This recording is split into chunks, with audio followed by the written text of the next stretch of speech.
Oi, sexto ano, como vocês estão? Espero que bem. Vamos dar continuidade aqui, falar sobre as águas marinhas e continentais. Então, quais são os oceanos da Terra, né? Nós temos aqui o Oceano Pacífico, perto da América. Temos o Oceano Atlântico, perto da América e da África. Temos o Oceano Índico. Temos o Oceano Glacial Ártico, certo? E aqui embaixo não está na imagem, mas nós temos o Oceano Glacial Antártico, que é próximo da Antártica, tá certo? Então, Pacífico, Atlântico, Índico, Oceano Glacial Ártico e embaixo o Oceano Glacial Antártico. Tá bom? Esses são os oceanos que compõem a Terra. E qual é a importância desses oceanos para a vida da gente na Terra, né? Como os seres humanos usam? Os oceanos são importantes porque os seres humanos usam para retirar alimentos e minerais.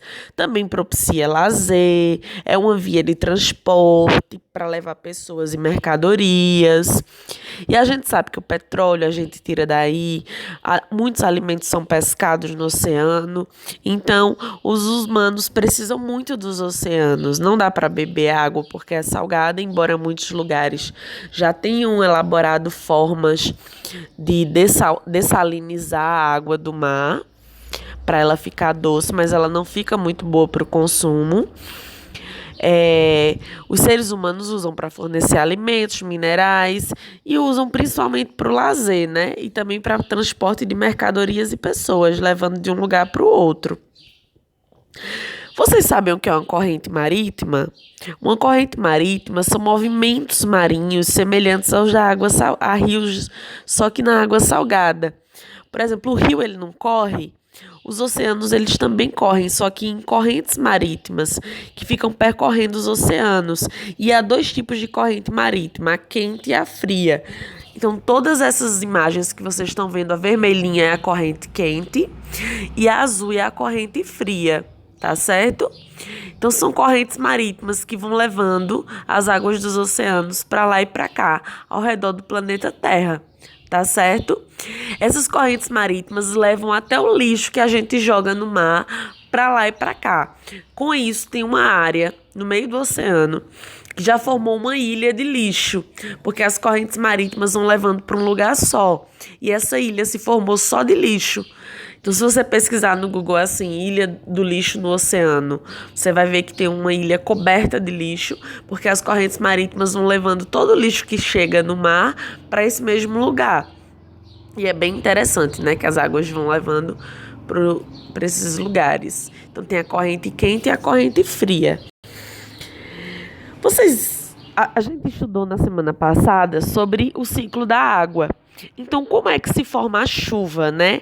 A chuva que é o principal mecanismo para abastecer os rios.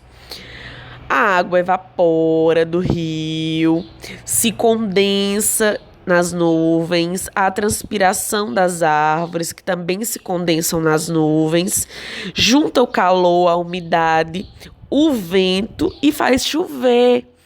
Então, nas regiões com elevados índices de chuva, no lugar onde chove bastante, é porque tem muito rio. Onde a chuva é pouca, os rios são com menos água, ou então tem menos rios.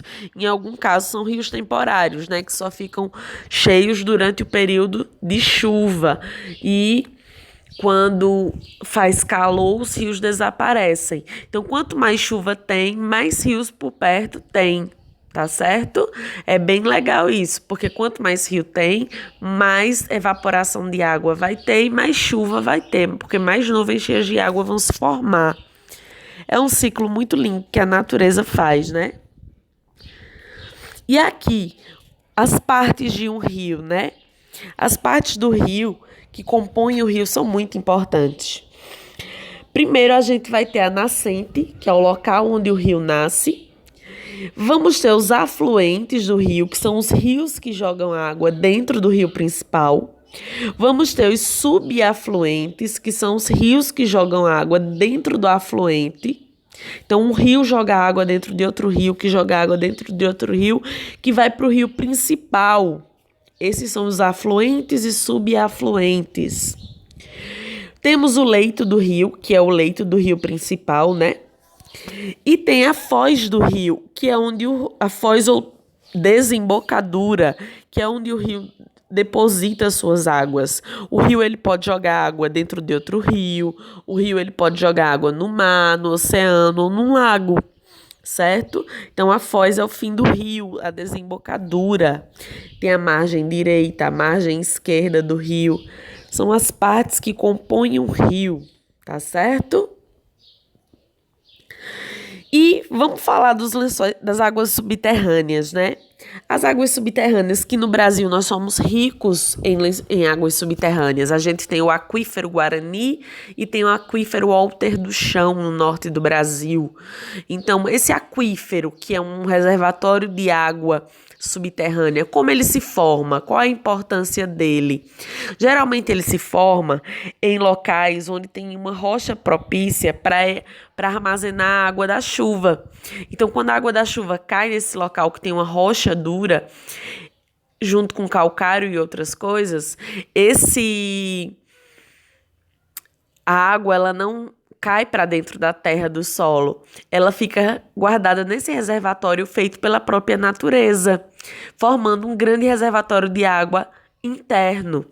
E esses aquíferos são muito importantes para os seres humanos, porque é uma água doce, que constitui parte da água doce do planeta, daquele 1% de água doce que a gente usa.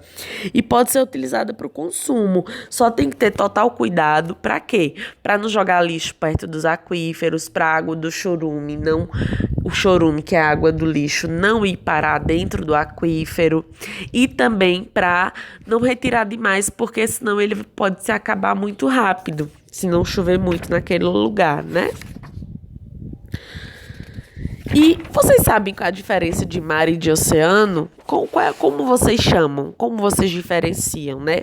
Os oceanos são grandes massas de água salgada que recobrem a superfície da Terra, né? Eles são um único volume de água, mas recebem vários nomes. E os mares são porções menores de água salgada, dividido em tipos. O mar costeiro, né, que tem ligação com o oceano, o mar interior e o mar fechado, tipo o Mar Morto ou o Mar Negro na Rússia.